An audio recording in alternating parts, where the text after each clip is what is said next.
Right, turn right onto Closter Dock Road. By switching their home and car, save nearly $800 on average. Quote at Progressive.com. Progressive Casualty Insurance Company and affiliates. National average 12-month savings of $793 by new customers surveyed who saved with Progressive between June 2021 and May 2022. Potential savings will vary. Hey everyone, it's Adam Grant.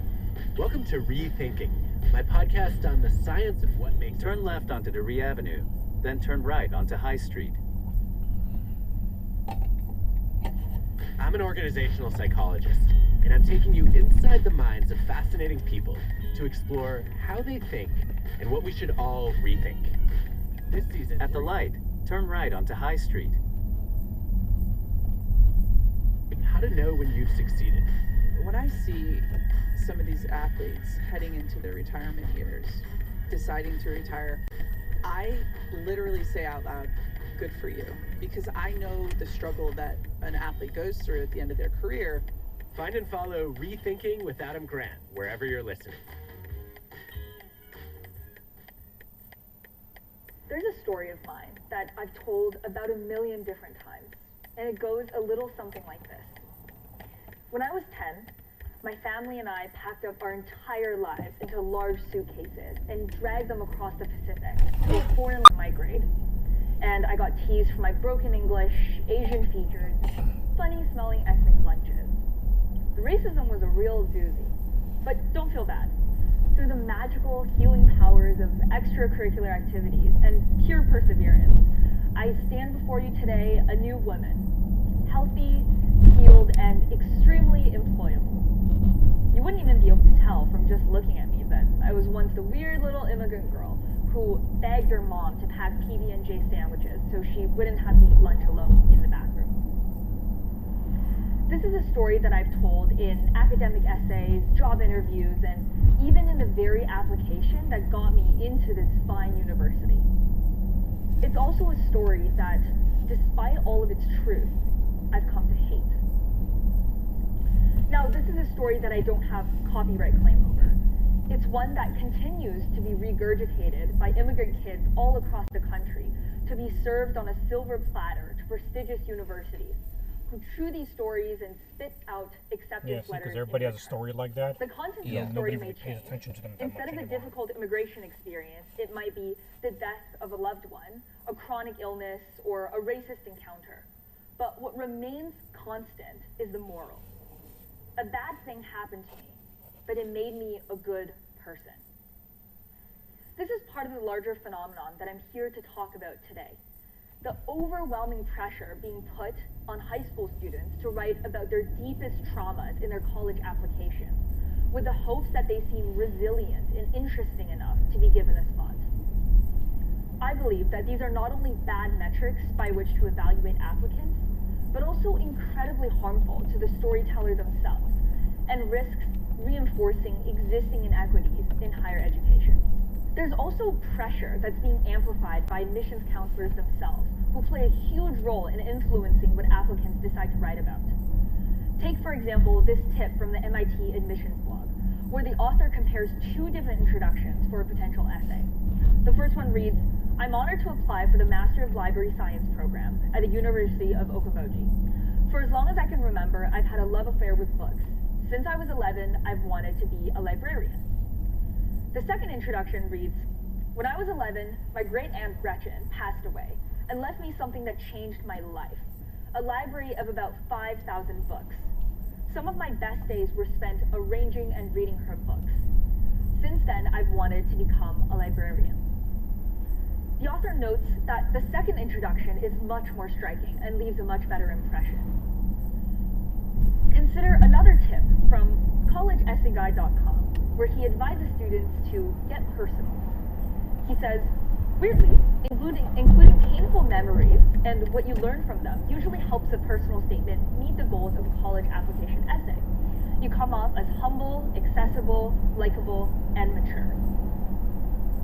Confessions from admissions officers themselves can also be telling.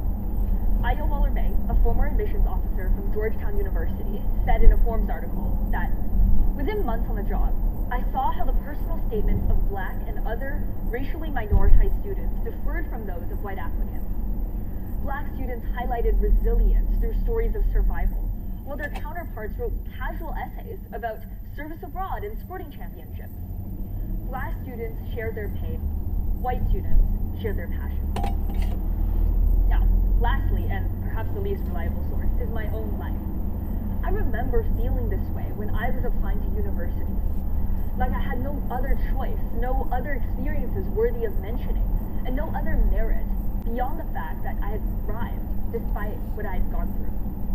I even remember worrying that my tale wouldn't be harrowing enough after hearing from a counselor that writing about immigration has become a bit of a cliche because of how overused it is.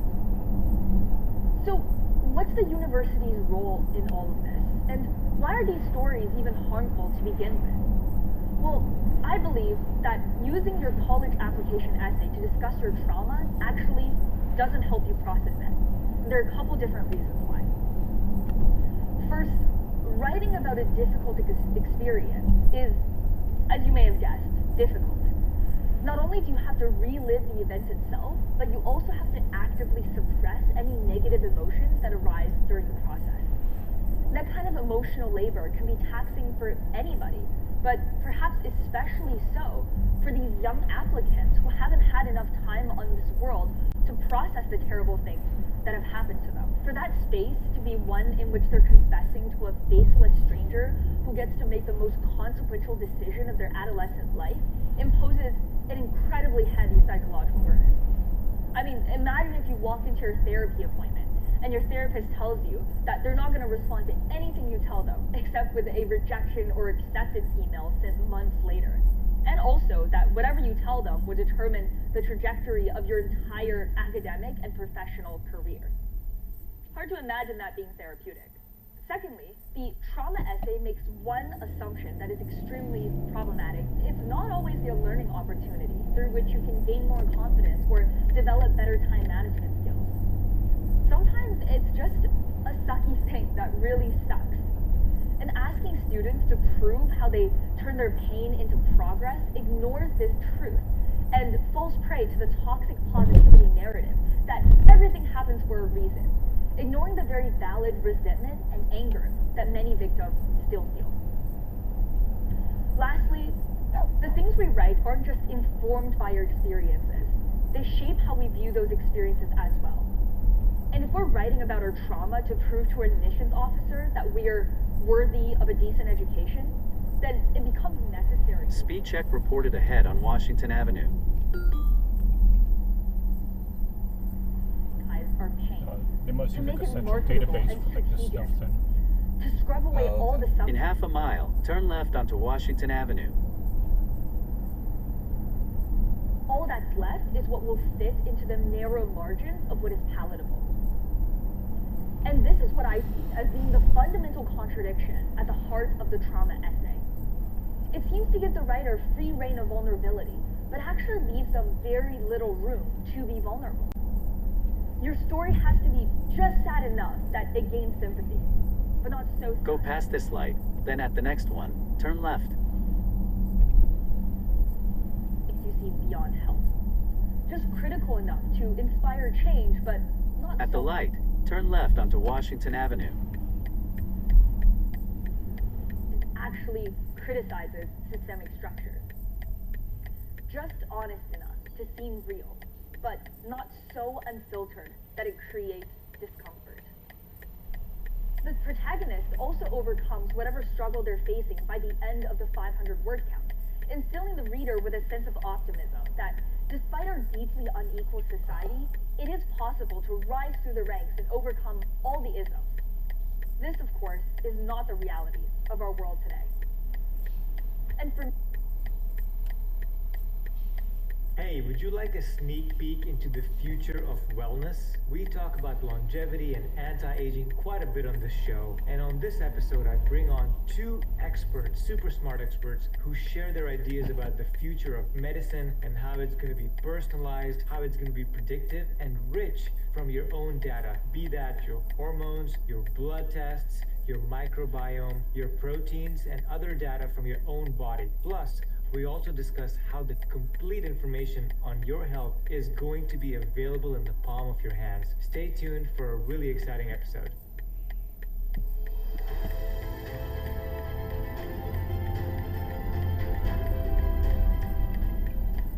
Hey, my friend, getting older sucks. In 2.2 miles, turn right to merge onto Garden State Parkway South.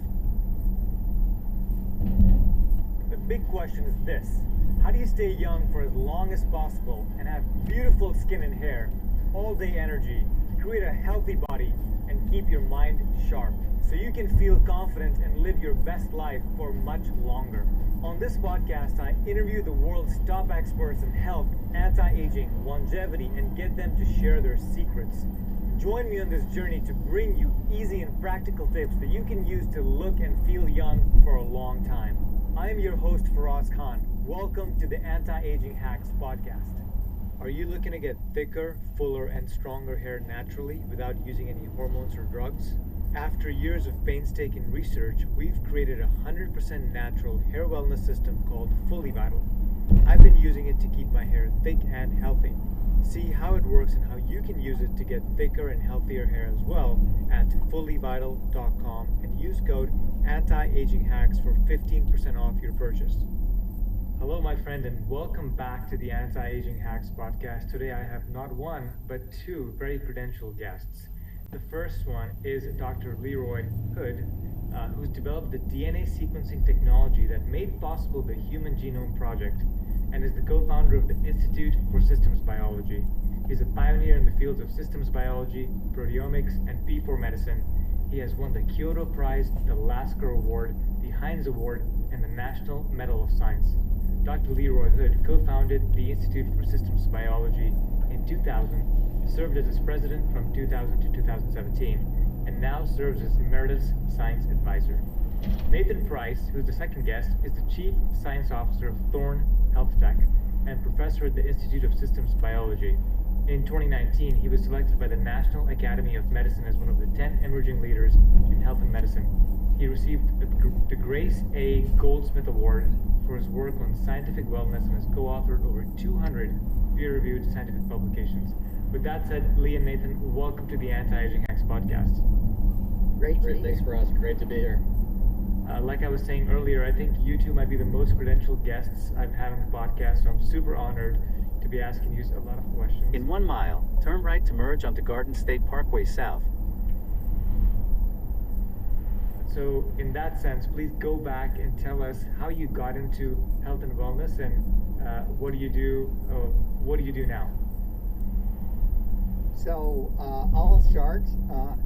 I probably got into health and wellness when I was 6 years old, and my youngest brother was born with Down syndrome, which no one had any idea as to the cause at that time.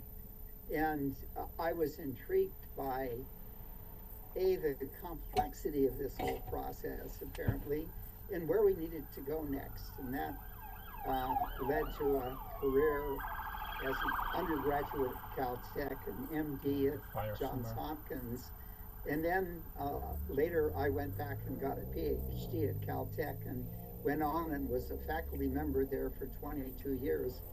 And I think remember very clearly when I started at Caltech in 1970, the whole question of the complexity of human beings and how we deal with it. So one was a question of how do we measure this complexity, and two was a question of how would we interpret the complexity, and three was a question of how we could convert that insight into better health for human beings. And that really is the trajectory that I followed. From Caltech, I went to the University of Washington and started the first cross-disciplinary department, molecular biotechnology, that really pioneered many of the genomic and proteomic and phenomic kinds of techniques that we're now employing. And then in 2000 started the Institute for Systems Biology, where we began that translation of coming to understand how this complexity operated in its wellness. Turn right to merge onto Garden State Parkway South. And most recently, I started a nonprofit called Phenome Health, and this is dedicated toward creating, in a sense, a second genome project, looking at 1 million people over a 10-year period with genome-phenome analyses to understand their complexity and translate it for each of them into how to improve their health. Beautiful. Nathan, you want to go next? Sure. So I'll start. I first did a PhD in bioengineering at the University. For 27 miles, continue straight. San Diego. This was looking at building computer models of cells and also the human body. Basically, how do you take all the food that you import into yourself, go through thousands and thousands of different reactions, and make your body? How does that happen, and how do you simulate that? So I come in really from kind of the computer science, now AI kind of analysis point of view into how do we understand health data in a deep way. Out of my PhD, I had done well there, so I got a faculty job straight out of grad school, which is pretty unusual, at the University of Illinois in Urbana-Champaign. I deferred it for 2 years because Lee was a huge hero of mine in science, and I wanted to go work with him and learn about systems medicine. So I joined up with him at the Institute for Systems Biology for my postdoctoral studies on leave from the University of Illinois.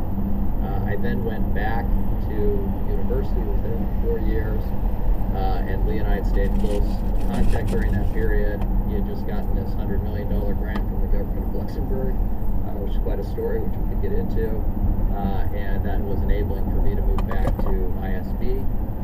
And so from there, I really became very interested. I built lots of models of disease and had studied, wide gambit of these things, but became really convinced that we were aiming at disease much too late and needed to be earlier. I'm sure we're going to get into all of that. That led to then a partnership with Lee on that front, Pioneer 100 and other things that we'll get into later. And I became really enamored by that, and we spent about 10 years building that out, starting a company which we'll talk about, and a whole bunch of different things of that nature. About 2 years ago, I became interested in trying to translate a lot of this out to society more directly. So I got an offer, sort of out of the blue, from Paul Jacobson, who recruited me at that time to become CEO of a company called Longevity, which was a health AI company. We then merged that company with Thorne to form something that we call Thorne Health Tech, and then we IPO'd that on the NASDAQ in 2021. And I became Chief Science Officer for that company, which I am now.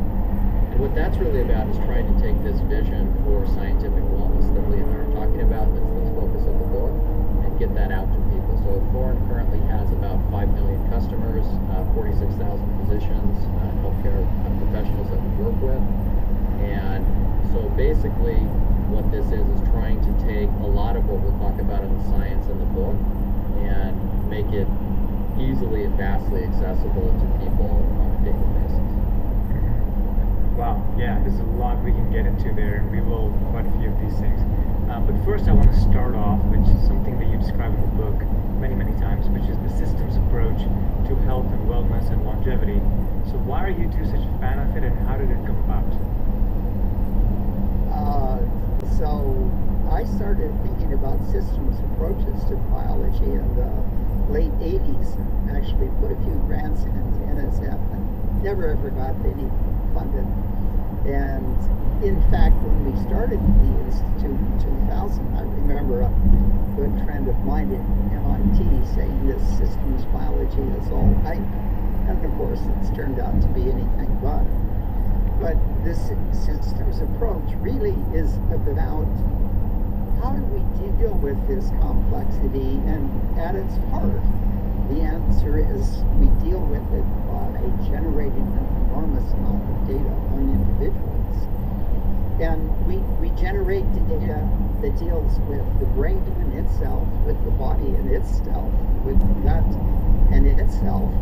And we come to understand that health in the context of how can we optimize the wellness of individuals and so forth. we convert the enormous amount of data that we can generate with DNA sequencing and protein quantification and metabolite quantification, and now digital health and the gut microbiome. All of that gets converted into biological networks that operate relevant physiologies for human health. And we can readily see if they have deficiencies and how they might be corrected and so forth. But ultimately, what we would like to be able to do is to take this enormous complexity and to be able to use the modern techniques of AI to be able to understand, as we put the enormous amount of data from an individual into this context, what the gaps and deficiencies and options are for each individual, and to be able to deliver that with AI in a way that physicians can readily A, understand what to do, and B, understand the logic of what follows. And of course, this is something that both Nathan and I have been very interested in. So the systems biology is local and holistic. It's data-driven, and it's model-driven through biological network, and it gives us deep insights into the complexity of individual systems and the interaction of the systems one with another. Did you want to add anything to that, Nathan? Well, only just to say, I think you covered systems biology well. Just at the level that as an individual thinks about optimizing their health and extending their health span, there's all kinds of practical things that people can do that are basic table stakes that have existed for a long time. But if you want to get really precise about it and you start thinking about ways that you might be able to intervene or push off disease into the future and so forth, there's enormous complexity into what's happening in the body. And the really cool thing now is because of new technologies, the AIs, all that system, you can wrap up a lot of that complexity to give people really actionable items that you can make a difference. So I'll just give one example. So one that was quite interesting when we were looking at a vast amount of data from people was whether or not by taking lifestyle interventions you would see a change in, for example, LDL cholesterol or something like this. And what it turned out was that you could identify who was able to lower LDL cholesterol or not, and it was totally predictable by genetics. And so as you start putting some of this information together, you can start to give people a view of what are the kind of things in your body that are easy to change because your genetics will work with you rather than against you. And you can start to have kind of an ROI on your health effort of the areas that will be most interesting to you. And so I think that really comes from this network or systems point of view, of trying to understand how all these pieces fit together. Yeah, that's really interesting. I read that anecdote or the story in your book about the LDL cholesterol, and presumably if a doctor that's even an expert in heart health would not be able to have connected those dots outside of having the genomic information, correct? That's absolutely true. And in fact, the doctors will basically never do it until you turn it into a product or a test that goes into their office that makes it simple, actionable, easily identifiable, clear to the patient what's going on. All those kind of things are really essential to make that, get into people's lives and get the benefit from it. Yeah. This is, again, as Lee said, this is incredibly, or at least it seems incredibly complex from the outset because there's so many things you got to account for. There's genetic data, it's a lot of that. There's metabolomics, there's biomarkers, there's the proteins that are being created or formed in the body, and then you have to basically get a lot of individuals together, and they're different in a lot of ways. So it's really cool that AI can actually bring that data together, and I'm really interested in some of the insights.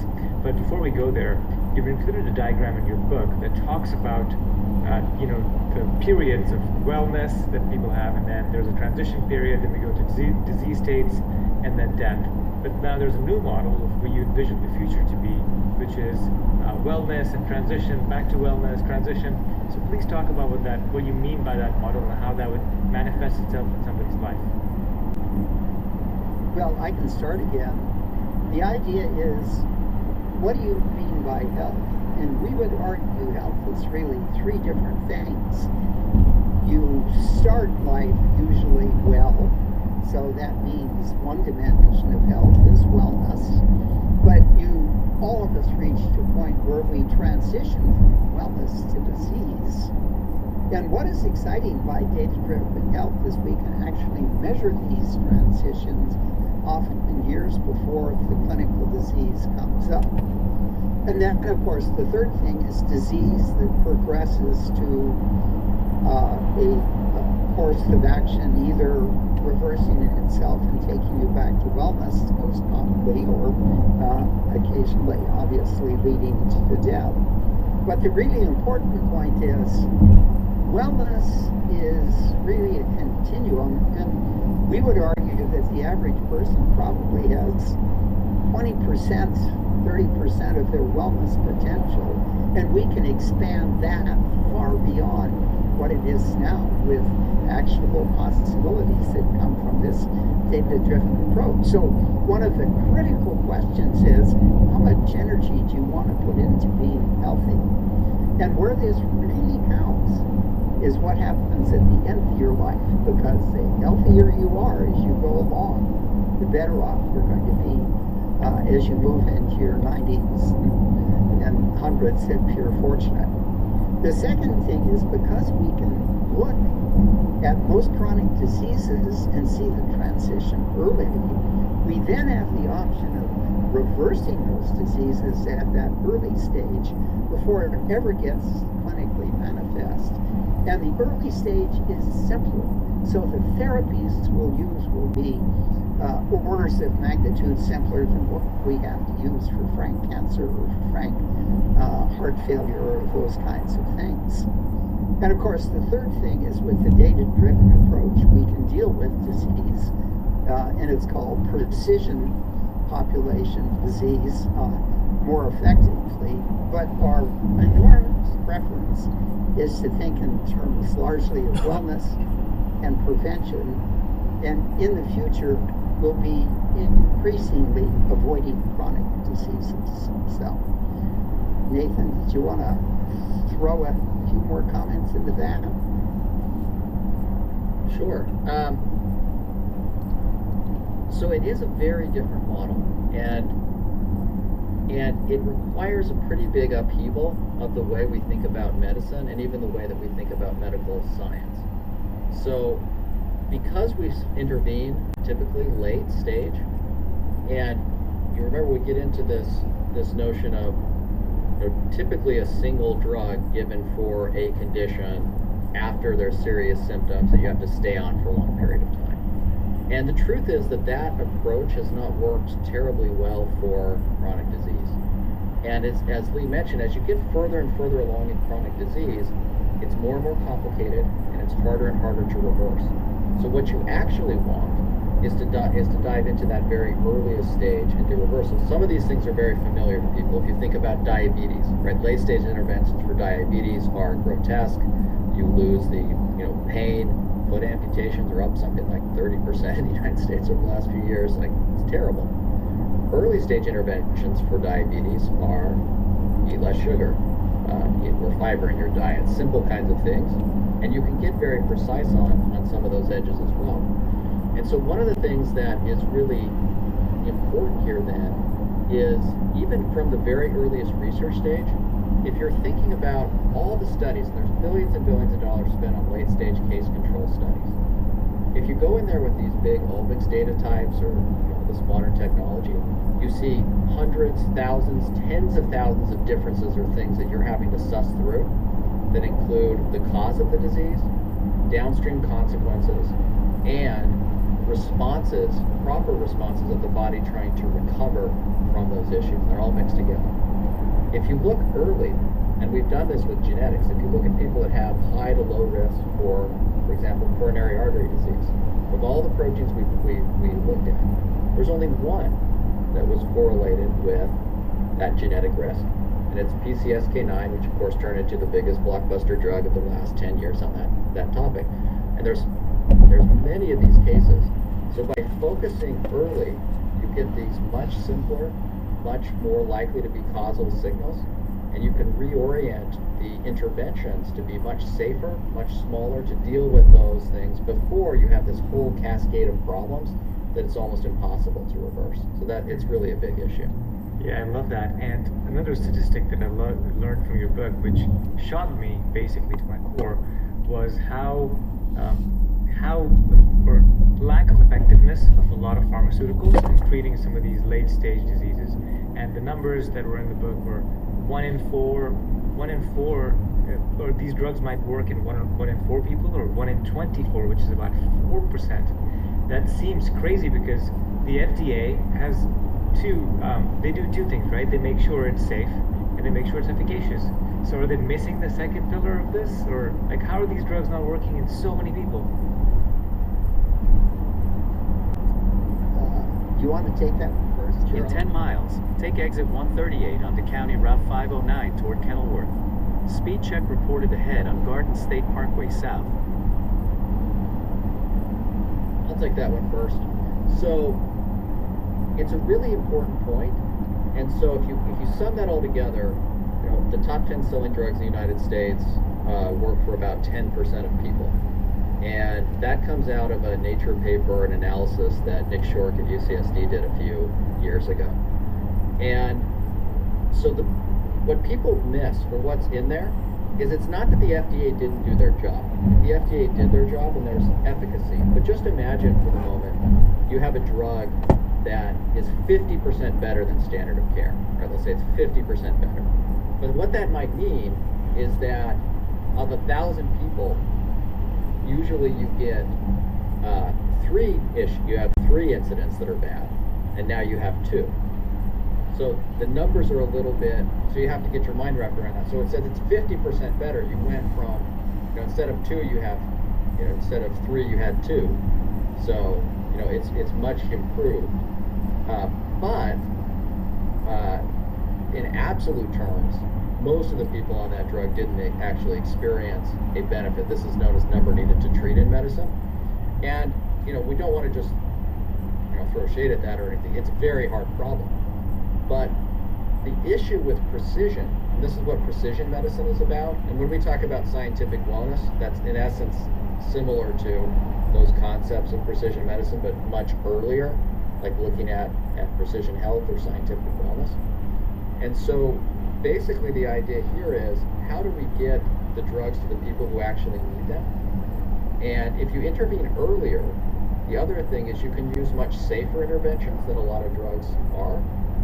And you can think more about combinatorics and ways to personalize to try to get efficacy to be a lot higher. So those are a bunch of the issues that arise in terms of just dealing with that issue of that we really live now in the time of imprecision medicine, where you're hopeful that something will work, but you don't really know it in advance. Mm-hmm. Okay. And the other thing I think we can say that's clear is that with this data-driven approach to analyzing blood analytes every 6 months or so, we probably in the first 10,000 patients we study will come up with markers that will let us to distinguish those that will respond to a given drug from those that won't respond. So in the future, you have the possibility of being able to reduce 90% wastage in drug and focus on the 10% that actually can respond. And of course, people and systems, health systems, will love this. Pharma is going to be less enthusiastic about it for obvious reasons. Okay, I want to get into this program that you guys have launched, both of you have launched, called the Pioneer 100 Wellness Program, which I think was friends and family at that point. But then that spun off into a whole startup of its own, and you had thousands of patients. So tell us about why you started the Pioneer 100 Wellness Program and how that formed a company at the end. You want to start? You want me to start, Nathan? Why don't you start that one, Lee? Okay. Well, Nathan and I in probably 2013 started thinking for the first time, and these were after some very classic studies had been done by Mike Snyder and Larry Smarr and Eric Alm on themselves or on individuals about making detailed measurements of their blood proteins and metabolites and things like that, we started thinking about, well, let's put together a population. And what we initially concluded is that we would ask 100 or so of our friends to do this.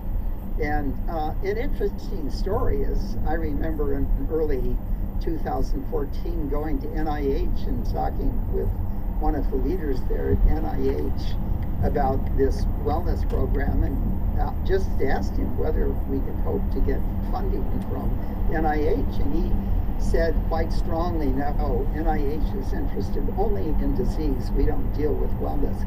You'll never get this funded here, which was true. And we went out and raised philanthropy and things like that to do the 100th Pioneer. But the whole idea was to take a data-rich approach to analyze proteins and clinical chemistries and metabolites in the blood, to do the microbiome, gut microbiome, which assesses the diversity of microorganisms in the gut, and they're an absolutely critical part of health. And then we use the Fitbit as a digital device to measure activity and sleep and a few other things like this. And the results from that 100-person project were absolutely startling. We demonstrated that being able to quantify wellness in this way led to a whole series of interesting, actionable possibilities that were specific for each individual, uniquely allowed the individual to improve their wellness and or avoid their disease. And it was the beginning, really, of true personalized population health. There were beautiful hints of we'd be able to do measure your biological age, because we had a broad range in there, and that later turned out to be true when we looked at a larger population from a company we started that was aimed at bringing scientific wellness to the consumer population. But the whole vision emerged from this, and it was clear this was a transformational event. And I would say, if you look at the history of health for the last 3,000 years, what is really remarkable is the Greeks had it right back in 2500 when they said, look, there are three things that determine your health. One is fates, the second is your behavior, and the third is your environment. And if you change fates to your genome, that's exactly what the data-driven system looks like today. And in fact, the phenome are those three things: your genome, your behavior, and your environment. And how we measure those kinds of things through the analyses that we've talked about. But what the 100-person project then did is persuade us to recruit a terrific team that started a company called Airville that eventually ended up recruiting, over a 4-year period, 5,000 individuals, and for each we had data clouds of varying length of time. In 2 miles, take exit 138 onto County Route 509 toward Kenilworth. And I'll just make the point that in the subsequent years after Airville ended, and it ended for interesting reasons we can talk about, we've probably published of the order of 30 papers from that data set, and they've laid out all of the dictums that drive our whole vision of data-driven health and precision population health and things like that today. So Nathan, do you want to add a dimension or two more? Yeah, I'll add on to this in the sense that, the project was really transformative, as Lee was alluding to, because at the beginning we got tons of pushback. Like, people were really upset about this project, which was kind of funny. And we got a lot of pushback that studying people who, without having a particular disease lens on it was a waste of time. And so we actually did an analysis later on from our lab. Lee and I had a joint lab for many years. And when we did that, we looked at the total, like our funding input, and scientific wellness was 4% of our funding, and it was 55% of our citations in terms of the papers that resulted. In other words, it was all the best science that was coming out was coming from this. And so what was really startling. Use the right lane to take exit 138 onto County Route 509 toward Kenilworth. I think to a lot of people was as you start to take all this dense layers of data together, it turns out that studying wellness is incredibly informative. And we can get into a number of those things in specific here in a moment. But it was... Take the exit, then turn left onto Boulevard. It was incredibly illuminating. I was on a panel a little bit before. At the next light, turn left. The pandemic, before we all got pushed back into our homes for a while, with the chairman emeritus of Harvard Medical School, and he made it the way. At the light, turn left onto Boulevard. I really like it is that healthcare is the only industry that does not study its own gold standard, which is wellness. And so this was really the beginning of studying wellness in a deep way, the same way we'd study disease. And it turns out that you learn so much about how the genome predicts your response to lifestyle interventions.